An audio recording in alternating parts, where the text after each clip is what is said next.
Let's talk jump pack chainswords and bounding through the air, as the humble assault squad seems to have moved significantly up the rankings for Codex Space Marines.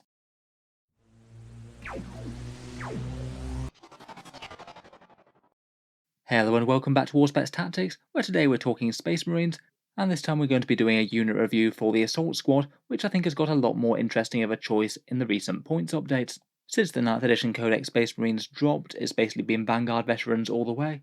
Assault Marines, along with units like Reavers, have just been one of the units that's kind of overlooked. Not being quite as strong damage dealers, they really needed to be very cheap to sell them, and the numbers just didn't seem to work out for them. Now though, with a very decent points cut, they've got genuinely quite interesting, so today I thought we'd do a bit of an overview of the unit and what's good about them. We'll take a look over their datasheet, talk about the niche that I think that they fill in the Space Marine army now, their buffs and synergies, and one example squad loadout. Model wise, they're £32.50, €42 or $55 from Games Workshop directly. A relatively recent plastic kit, didn't come out too long before the advent of Primaris. They added a few fun new options to the squad, including that great big Eviscerator chainsword. The kit's fairly good quality, though it isn't exactly all that great in terms of points cost per dollar, at least compared with other Space Marines. If you were thinking about picking any of them up, Element Games does sell them off at 15% off in the UK. I'll leave a link to that down in the video description below. Any sales through that do support the channel as it is an affiliate link. As always, I'd always bear in mind that rules can change. Even if they're strong now, they might not always be. Models aside, let's get on to the actual Assault Marines then. The Assault Squad is a Codex Fast Attack option for Codex Space Marines, 18 points per model now, regardless of whether or not you give them jump packs. It means that now a squad clocks in at only 90 points, and they basically have a firstborn attack profile, moving 12 inches with the jump packs, one attack base, but they get an extra one for shock assault, and another extra one for the chainswords that they're armed with. At base, each model is equipped with a bolt pistol, Astartes chainsword for the AP-1, and frag and crack grenades, though with the recent points update, really quite a lot of their gear suddenly became free, basically meaning that it's pretty much auto-includes to take the jump packs, and perhaps the plasma pistols and a power weapon on the sergeant. We'll go over Wargear in a little bit more detail in just a second, but the general gist of it is that the sergeant can take weapons from the pistols and melee weapon list. They can also take a combat shield for a +1 to their saves. 2 assault marines can either take plasma pistols or flamers, and one of the models in the squad can take the Eviscerator, the great big chainsword for +5 points that gives you strength 7, AP 4 and damage 2, but a -1 to hit. On top of that, a few other chapters can take some very slightly different options. Blood Angels can take an Inferno pistol on the sergeant, or a melter gun or plasma gun instead of the flamer, and the Space Wolf Skyclaws also have some slightly different options, such as some restrictions on what the leader can take. Otherwise, for special rules, they do have the excellent Armour of Contempt, meaning that if you can get them in cover for a 2+ save, they become very tanky, worsening their enemy AP by -1. And as well as being core infantry, they do have the Melter Bombs keyword as well. That gives you a fairly punchy stratagem against vehicles, allowing them to potentially do 2d3 mortal wounds. Overall, they aren't quite as high damage as things like Vanguard veterans, but they really are quite cheap and really quite fast for the cost. They're basically going to be quite good for bullying light infantry and jumping around doing grunt work.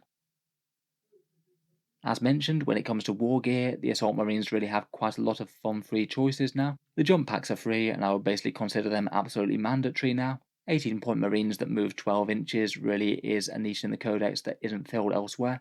I wouldn't really bother using a transport over the jump packs. Both the plasma pistols and the flamers are also free. If you take the flamers, it will swap out the chainsword though, so it does lose you a little bit of melee power. In general, it seems that the majority of people seem to prefer running plasma pistols on them, probably because it gives them just that little bit more bite against heavy infantry and doesn't compromise your melee. I think both the plasma gun and melter gun are pretty reasonable alternatives for Blood Angels or Space Wolves. At only 5 points extra, they're certainly a lot more justifiable, and can make them just a little bit more dangerous against heavy infantry and vehicles.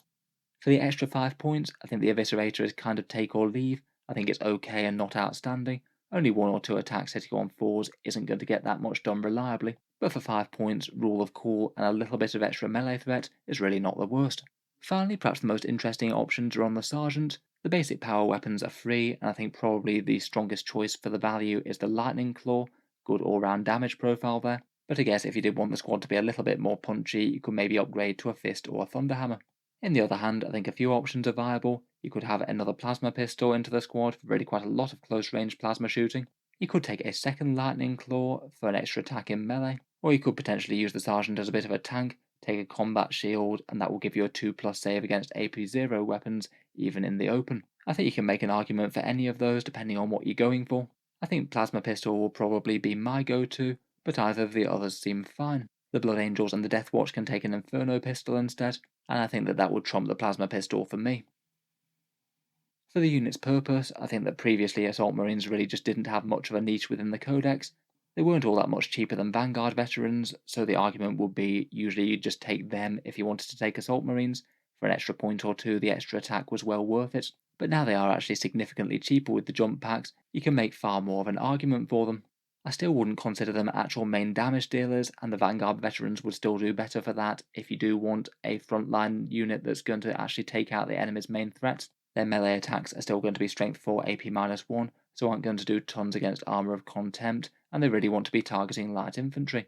Still though, even if they're not primary damage dealers, they still have reasons that you want to run them. They're cheap and fast, and as Marine infantry with Armour of Contempt, they're pretty tough for the cost as well.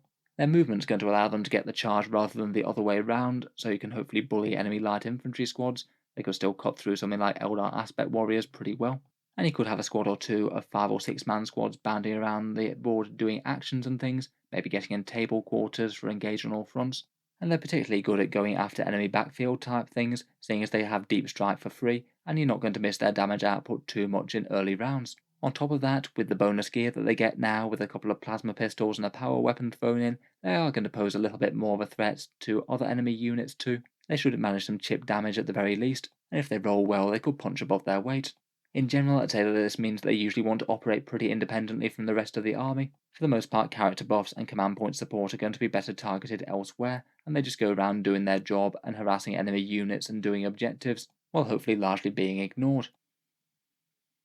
Otherwise though, in terms of buff synergies and special rules, as mentioned they really like light cover with their Armour of Contempt, not at all bad on cheap 18-point marine bodies, and if they can get into the assault doctrine, particularly for certain chapters, their melee output's going to be far better. Stratagem wise, I don't think they're usually going to be the best target for a fair few things, but there are a couple that stand out. That one command point for Melter Bomb could be pretty meaningful if they really need to do some damage to a heavy hitter. You trade out your attacks for a single attack that if it hits it gets 2d3 mortal wounds, could be quite good to put some heavy hurt on something like a knight. Otherwise, they also have that Hammer of Wrath stratagem with their jump packs. When they make contact with the enemy, you roll 1d6 per model. Each dice that you roll that exceeds the enemy toughness deals a mortal wound, and that does seem like it could be well worth it against certain targets, maybe low toughness, quite expensive targets, things like Harlequin troops maybe, or perhaps Sisters of Battle Sacrosancts. I feel like this one maybe kind of makes them just win a bit harder against targets they're going to quite like charging anyway, as they generally will like to be hitting things with toughness 3. For character support, I think it would generally be opportunistic buffs rather than anything that's too serious. Rerolls wouldn't hurt, I suppose, if you can get them, particularly captain rerolls so you can overcharge those plasma pistols just a bit safer. And if you happen to have any chaplain litanies nearby, then all well and good, that might amp up their melee. Still though, I don't think of buying characters to actually support the assault squads. I just leave it so if it falls well, then all well and good. Otherwise, for chapters, I think perhaps some of the most outstanding ones for Assault Marines will probably be Space Wolves and Blood Angels. They're naturally going to be far more attractive in any army that's more combat focused than range focused, and Space Wolves and Blood Angels both have additional synergies with them.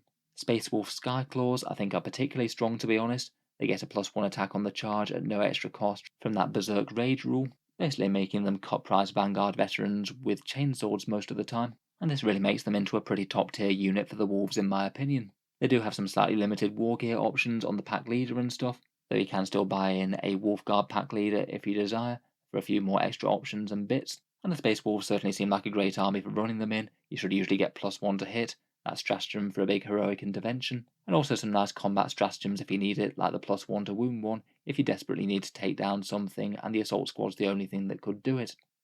Blood Angels I think are also pretty ideally suited. The +1 to wound really works well with low strength attacks like chainswords, meaning that they can punch up against toughness 7 targets and things, wounding them on force, plus their doctrine for an extra attack works quite well on units that don't have all that many attacks in the first place.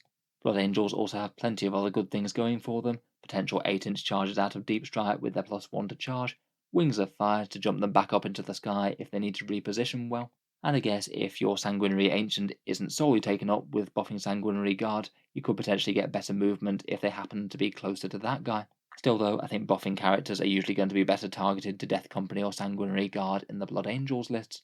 In general though, I do think that just about anything with a bit of melee synergy would work well.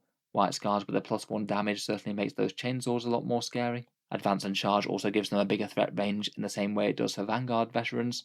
And Black Templars could potentially use their extra toughness Relic Bearer if they wanted. They get to reroll charges for free, which is nice with Deep Strike, have their Templar vows, and all sorts of other fun things for helping out in combat.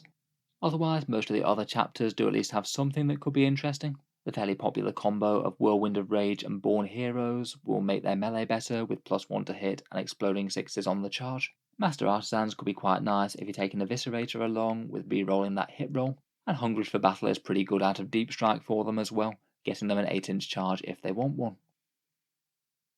Finally, to round up, here's just one idea for an Assault Squad loadout.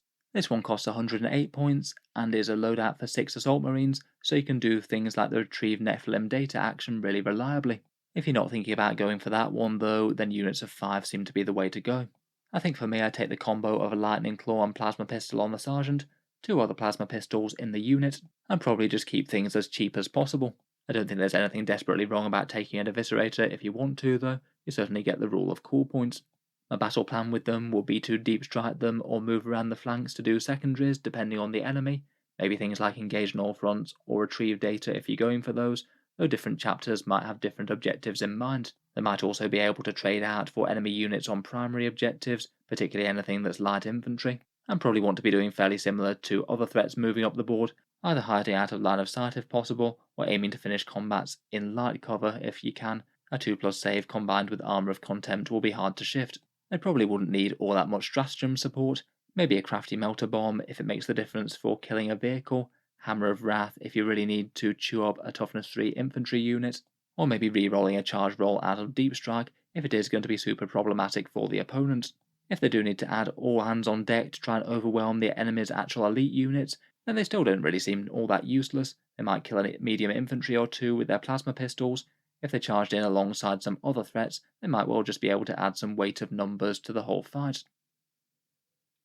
Overall, I think that Games Workshop have done quite well at buffing the Assault Marines to actually make them a choice worth taking. Certainly nowhere near auto-include for Space Marine lists, there are so many other options and other good ones at that, but I think you could easily weigh these up against other fast movers that can skirmish for objectives, things like attack bikes, bite squads, land speeders, and other Space Marine light infantry.